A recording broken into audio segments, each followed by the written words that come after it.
This video is about obesity and a simple cure, but I would urge almost everyone to watch it because just as obesity relates to practically every other facet of health, the information in this video can help almost anybody, even if you don't necessarily have an issue with obesity.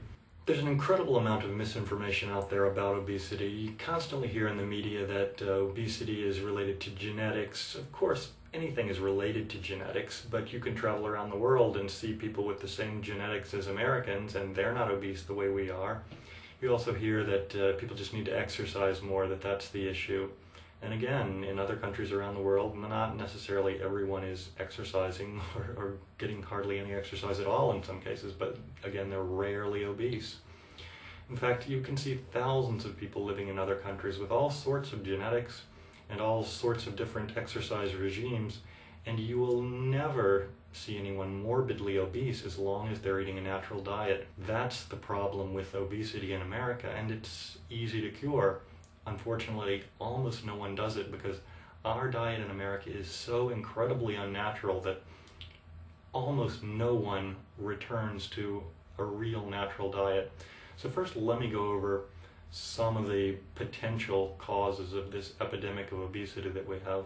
And these are things that almost no one escapes because they're so ubiquitous in our diet. The first is unnatural fats. No one around the world and no one in history ate the types of fat that we eat. We eat a lot of liquid fat and types of liquid fat that were unknown in most cases even 100 years ago. Canola oil was unknown practically before World War II. Soybean oil, corn oil, and frying everything in these unnatural oils, nobody around the world does that, even today. That's not a traditional natural way of eating. When you fry in oil, you oxidize the oil, and it's extremely unhealthy. And there's also no way of knowing whether these different types of oil that humans have never really eaten in any quantities, what the effects of those are going to be on the body, and nobody's ever done any long-term studies on that, and probably no one ever will. Worst of all is hydrogenated oil, which is in practically any processed food. Causes a lot of oxidative stress to the body, and it's also a totally unnatural type of molecule that we never evolved to process. And it's been linked in studies to obesity in laboratory animals, and it's also been linked, in my understanding, to hardening of the arteries and other issues, but it really hasn't been studied properly. So in traditional societies, first of all, people don't fry anything, or hardly ever fry. If they do, it's very briefly to saute something, and a lot of times they'll put in some water also so that the oil never gets up to a high temperature. And the only two traditional oils that I know of that are used to any extent are tropical oils like palm oil or coconut oil, which are cold pressed, not heated during the extraction process. And then there's extra virgin olive oil. There are plenty of native societies that eat a lot of fat without becoming overweight, but they're eating totally different types of fat. Things like fresh nuts, which are lightly roasted or raw. Things like dairy, which haven't been homogenized, haven't been pasteurized, and are organic, not conventional dairy products, or organic meats. So the fats we eat in almost all cases are completely unnatural types, prepared in completely unnatural ways. Next is the carbohydrates, and again, completely unnatural.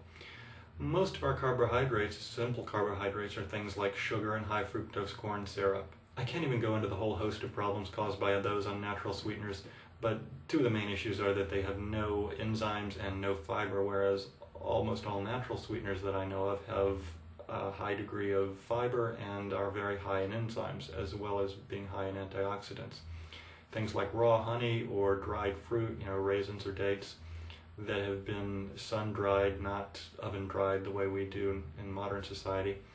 Those are all high in enzymes and high in fiber, and this puts less of a load on your pancreas, and almost certainly would cut down on the epidemic of diabetes that we have, along with our epidemic of obesity. Even the complex carbohydrates that we eat are fairly different from what people have in other countries. Our white flour tends to be overprocessed and very low in nutrients for a number of reasons.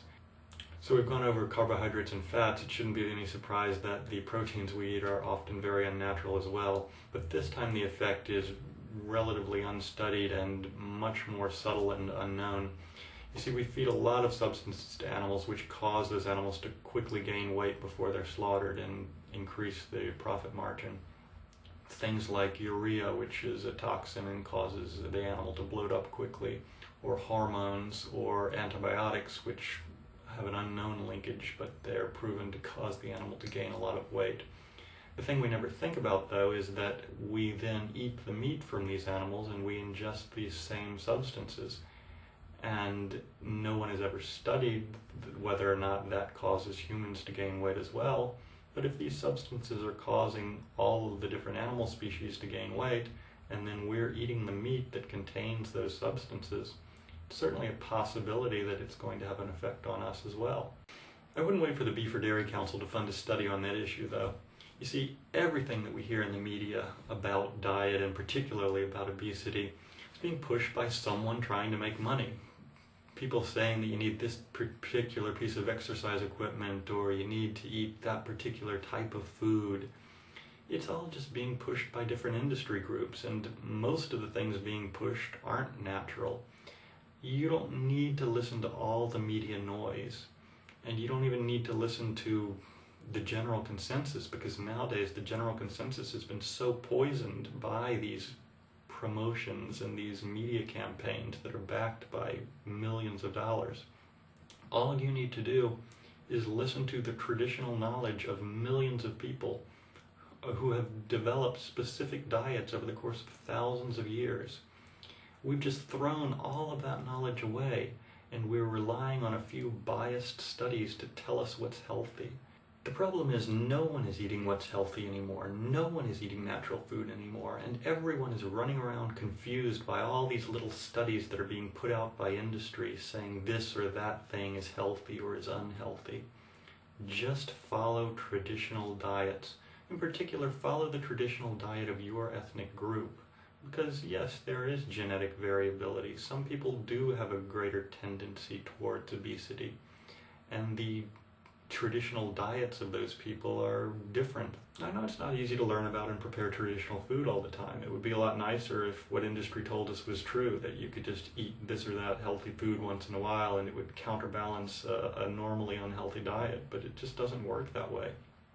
And it's not that incredibly difficult to prepare traditional foods. There are a few basic rules, like eating organic food, eating fresh heirloom varieties of food.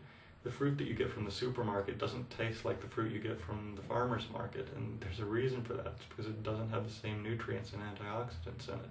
There are a lot of good resources for information. My favorite is the Weston Price Foundation, and there are a lot of good YouTube channels even. There's Underground Wellness, there's Psyche Truth, there's a lot of videos on health. You can look at my video Traditional Foods, which talks about some of the basic traditional staples around the world. It is a long learning process, but it's really one of the most important things you may ever do. In addition to curing the obesity problem, it relates to this epidemic of so many other health diseases that we have in America. And what most people recognize least of all is that it also relates to your nervous system health and to the mental health of individuals and society. Disraeli once said that the most important goal of any statesman should be to improve the health of the populace, because the health of the populace is the health of the state. And what you see in America for the last 10 or 20 years is a reflection of the food we eat in every respect, I believe.